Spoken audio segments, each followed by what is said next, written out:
الشيطان الرجيم بسم الله الرحمن الرحيم إن الله وملائكته يصلون على النبي يا أيها الذين آمنوا صلوا عليه وسلموا تسليما اللهم صل على سيدنا محمد وعلى آل سيدنا محمد.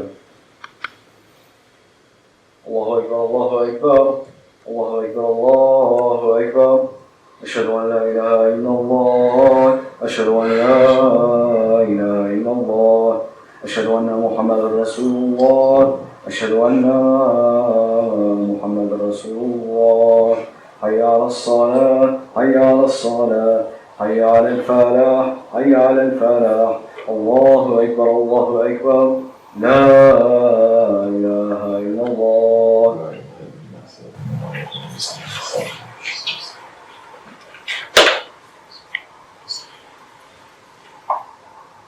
Alhamdulillah, Alhamdulillah, Alhamdulillah Rabbil Alamin. Wassalatu wassalamu ala Rasulina Muhammadin wa alihi wa sahbihi ajma'in. Nahmadullah ta'ala wa nastaghfiruhu wa ashhadu an la ilaha illa Allah wahdahu la sharika lah. Ashhadu anna sayyidina Muhammadan abduhu wa habibuhu wa rasuluhu sallallahu alayhi wa alihi wa ashabihi wa sahbihi wa rashidin mahdummin ba'd. وزمت على التحقيق والسنة ولقد أصدر التحقيق ورد من حافظة الباقي والسنة وعلى باقي صالة تبين رضوان تعالى أجمعين. يا أيها المؤمنون الحاضرين اتقوا الله تعالى فإن الله محمد الذين قبلكم المحسنون. الحمد لله رب العالمين. صلاة والسلام على أشرف الأنبياء سيدنا مولانا محمد وآله وصحبه أجمعين. All praises are due to Allah, the Lord of the universes. All praises are due to Allah who says in the Holy Quran, Bismillah ar-Rahman ar-Rahim. Unto Allah belongs whatever is in the heavens and whatever is in the earth. And Allah is sufficient as defender. May all peace and blessings be upon the Imam of the Messengers, the rider of the Buraq, the master of the Mi'raj, the one who passed Hidrat al-Muntaha, the one who was at a distance of but two bow lengths or even nearer. Sayyidina Abu Bakr radiallahu anhu is saying that he heard the Holy Prophet say, for the person who reads Salawat al-Sharif, I shall be his intercessor on the Day of Judgment. May peace and blessings be upon him and upon his noble family and upon his blessed companions, especially upon the Fakhul al-Rashidin, Hazrat Abu Bakr Siddiq, Hazrat Umar Farooq, Hazrat OSMANLI, and Hazrat Ali al-Murtaza and all those who follow them until the last day. May peace and blessings be upon the Shaykh of this Naksibendi way, the guides of the caravan to the divine presence. May peace and blessings be upon the OSMANLI Padishahs. May Allah honor those who love them. May Allah humiliate those who hate them. May Allah hasten their return. Amen. Ya ayyuhal mu'minun, O believers, we have entered the third Jummah of Rajab Shahid. Next week will be the last Jummah of this holy month, and a few days after that we will enter into the holy month of Sha'ban. O believers, don't waste time. The Holy Prophet ﷺ said, take benefit of 5 before 5. Your youth before your old age. Your health before your sickness. Your wealth before your poverty. Your free time before you are busy. And your life before your death. These are the days that Allah subhanahu wa ta'ala has granted to us for us to gain, not to lose. These are the days that He has given us the opportunity to step on our egos, and He has made it easier in these days. As our master SahibulSaif, Shaykh Abdulkerim Kibrisi is saying, wake up to yourselves. We don't know if we're going to reach to another Rajab. We should not make plans for another Rajab. You should be living this Rajab like this is your last Rajab on the face of this earth. Then you will put some senses to your head. Don't look at yourself to say, I'm young. It's okay. It's not okay. Azrael is waiting. The believer is that one who has hope and running after that to fix himself, but he's waiting that any minute Azrael may come to him. He is prepared for Azrael. So if you want safety and protection, then the month of Rajab is very easy. If you let this month to fly away just like that, like other months, then don't think that you're going to catch your ego easily again in the month of Sha'ban or Ramadan. If you're running to force yourself to catch your ego and to put it in the corner a little bit during this month, the month of Sha'ban becomes easier. The month of Ramadan becomes more easy. By next week, inshallah, will be the Miraj. Then we are entering the month of Shaban, and in Shaban we have the night of Barat. In that night, the nation's destiny is rewritten again. The way that we have moved from last Barat to this Barat, everything will come for calculation to see if we ran towards our Lord and we ran towards this dunya. If you were running for this dunya, then more difficulty of this dunya is waiting for you. If you're running to Allah subhanahu wa ta'ala, then more easy things are going to be waiting for you.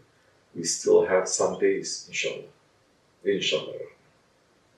So these are the days for the believer to be busy with how can to use his time wisely.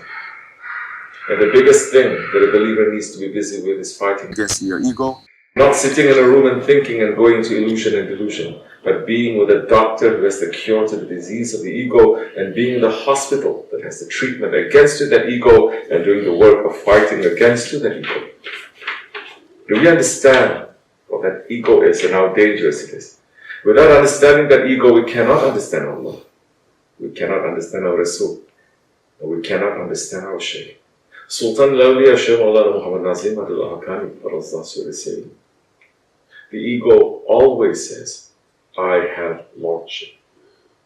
Lordship is only for Allah. We are servants, but we do not want to declare that we are such. Keep control of yourself and try to have control on your ego. May Allah forgive us and give us the power and capability to control our egos. How many people that up to date died with their egos and were buried with their animal? When you agree to leave your ego, our Grand Shaykh will say, most welcome to our tariqah. To enter the Holy Prophet ﷺ's presence, it is obligatory to vanish your ego. For purpose, you think you are making zikr, keeping to your awrat, praying at night and fasting in the day, still the evil and the dirty ego sits on your back. And with every step you take, it says, I am here, I am here, I am here. Therefore, you are on the lowest level. You can either bring up your ego and make your ego vanish, or make your ego to vanish. The murid must decide between one of these two. If he leaves his ego, he will be with his Shaykh, with the Holy Prophet Muhammad and with Allah Almighty. Our Nakshibendi way is not for everyone, because not everyone can hold it. To become a Nakshibendi, you must wage war with and break down your nafs, making it to be zero. If anyone takes their nafs under their control, they will be called to come. Only a mindless person will insist to go with his donkey to the presence of the Sultan. You cannot. You must leave your nafs. When you say that you are finished with existing, then you can go. Millions of people are saying that they are Nakshibendi. But if you touch them just a little bit, they kick. If you come from behind or in front, they kick and bite. If you don't leave your donkey, you cannot become Nakshibendi, which is a hard discipline and nothing else. So you are not there. If you are representing your own nafs, there is nothing to take. And we might as well send you to the stable to be with the horses and the donkeys, or stamping on the ground and moving their heads around. Don't kick other people. Don't argue and fight with people. And don't interfere with other people's affairs. Be busy with your own nafs. Don't say that you're better than anyone. Anyone who says this belongs in the barn. You must accept all people. People of every kind. Allah is creating as He likes, and He can create anyone in any way. So you must look to the Creator and like what He has created. Allah liked it and created it. So you must say that you like it also. You must bring down your nafs. You don't know who is who and what secrets they have. If someone is tied to his nafs, you may easily see their bad side, but you must forget that and look inside for the jewel. Don't just accept the bad side and look to the reality of the nafs. Remember the jewel. Don't say that you don't like someone. If you look carefully, you have the same things too. Allah will say, you rejected that servant when you also had the same characteristics. You rejected him, but you couldn't even throw those same things away from yourself. Be busy to find the goodness in each other. Then the way to Allah becomes closer and shorter. We may reach. You may reach. The doors will be open for you. If not, You will remain with your nafs. Don't let your nafs get in front of you, or they will take you to the sewers to become a rat. All prophets invited people to a clean and honorable life. Your egos are like rats that say, what are we doing in clean water? Our water is sewage. And Sultan Ilya speaks the truth. Yes, this is the Nakshibendi way. This is the way of breaking your own ego and tolerating other people's egos and seeing your own faults and looking for the good in others. And through that way, yes, you are following the way of Siddiqul Akbar. And that is the way of our Shaykh.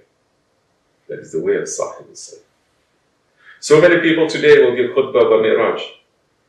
We'll talk about where the Holy Prophet ﷺ went and about the things he saw in the paradises. Yes, it is good. And it is important to remember the incidents of the Mi'raj.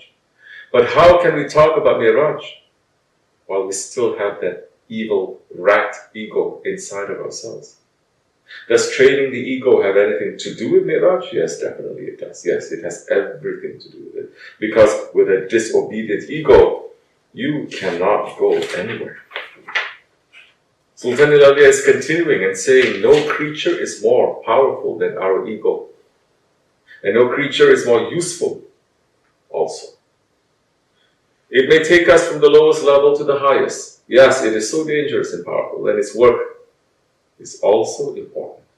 No other means may take mankind from the lowest level to the highest. This is why the Holy Prophet ﷺ says, your ego is your ride. The Prophet Muhammad ﷺ was riding on his heavenly ride, the Burak, on his night journey. When he reached the Divine Presence, he asked Jibreel ﷺ, is there also such a ride for my ummah? Jibreel ﷺ answered, yes. And if they ride on it, they may also arrive and reach to what you are reaching. So then, that dangerous and powerful one, our ego, is our Burak.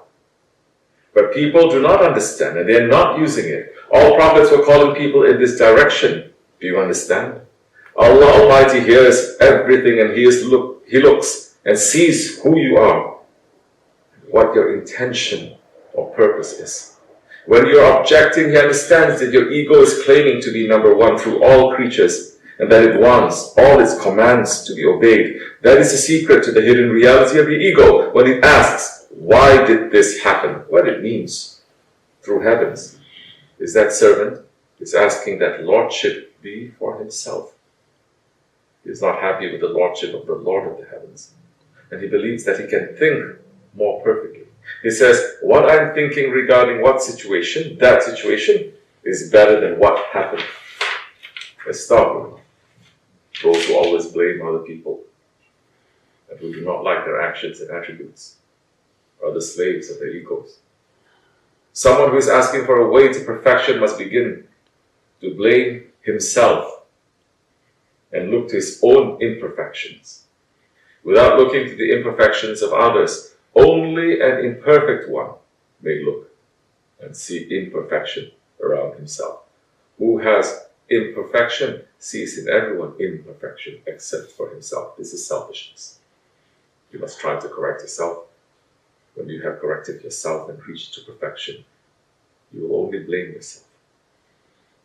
We hope not to live for our pleasure, but for Allah's pleasure. We like life for Allah, not for our egos. If I'm asking to live for my ego, I would rather pass away. But for Allah, I like to live. Sultan Ilya speaks the truth. So understand that without controlling this ego and learning how to ride on it, we cannot reach anywhere. And the dua of Holy Prophet ﷺ, that all of his nation be given a burak, that dua is fulfilled. When we take control of our ego and we ride on top of it, controlling that ego, it is the greatest jihad. And the thing that the ego hates more than anything else, it is submitting to a guide. Maulana Jalaluddin Rumi, Qadasasir, is saying, the greatest struggle is to spend time with friends who have turned their faces to Allah and turned their backs on this dunya. There is no more difficult combat than this. Because the very sight of them dissolves our ego and worldly desires. That is why they say that if a snake has not seen no human for 40 years, it becomes a dragon, since it has seen no one who can stop the growth of its own evil nature. No believers, we should not let the snake inside of us turn into a dragon. We have been given the ni'mat and the sharaf of being in the association of the friends of Allah. If we waste it, we'll face a terrible questioning in the next life. Take lesson from the Miraj. We should take the lesson from Hazrat Abu Bakr Siddiq that comes from the Miraj. And what did he do? He trusted in his guide, in Rasulullah alayhi salatu wasalam. We should take the lesson from Hazrat Abu Bakr Siddiq that comes from the riwayat of the Miraj. He trusted in his guide, in Rasulullah alayhi salatu wasalam. Even when the people said that the Holy Prophet alayhi salatu wasalam was crazy, and that Hazrat Abu Bakr was crazy for believing him, Hazrat Abu Bakr said, Amanna wa sadaqna, and that caused him to become the Siddiq. We also have to learn to trust in the one whom we are following. Without trust, one day without knowing it, we will lose the way. And then, as Allah subhanahu wa ta'ala is saying in the ayat we read in the beginning, He can replace us with others who are better than us. May Allah subhanahu wa ta'ala save us from using our grip in the firmest handhold, and may He save us from being replaced. Inshallah, we're making intention to spend these days and nights of Rajab, what is coming in Miraj, in preparation for Barat, and being in the company of the guide who's trading our egos, and to listen to the sohbah and apply it to our lives. May Allah forgive us. Astaghfirullah. Astaghfirullah. Astaghfirullah. لا إله إلا الله لا شريك له له الملك وله الحمد لا إله إلا الله وحده لا شريك له لا إله إلا أنت سبحانك سبحانك قدوس إنك قال صلاة